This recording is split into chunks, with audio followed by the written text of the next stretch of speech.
Sungka is a Philippine Mancala game which is now also played wherever Philippine migrants are living. Sungka was first described by the Jesuit priest Father Jose Sanchez in his Dictionary of the Bisaya Language in 1692 as Kunggit. Father Jose Sanchez, who had arrived on the Philippines in 1643, wrote that the game was played with seashells on a wooden boat-like board.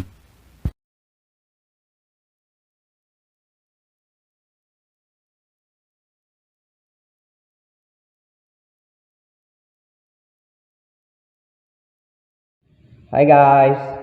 So the materials. The materials needed in playing Sungka.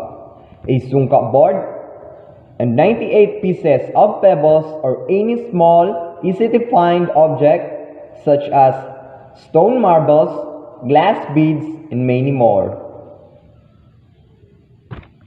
Each player has 49 game pieces in which it is equally distributed to each of their holes, in which there are 7 holes, except the heads which remain empty. For the first turn, a player may decide which of the 7 houses directly in front of him he wishes to begin with.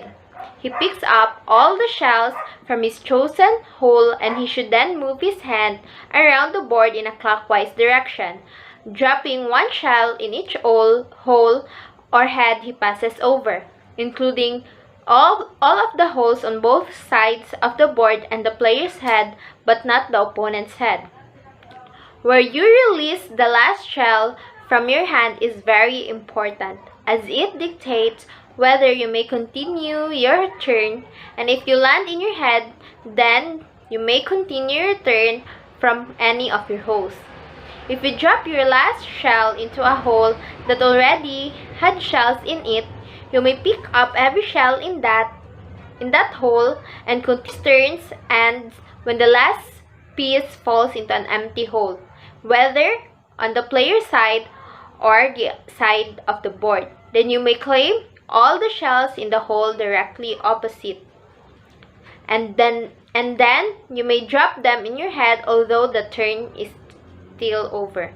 Both players play simultaneously, and it can be quite hectic.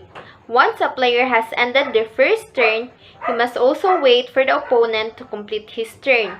And from that point on, players take it in turns to play their turns. The game ends when no pieces are left in any hole on both sides of the board. The players now count the number of pieces in their own head and see who has won.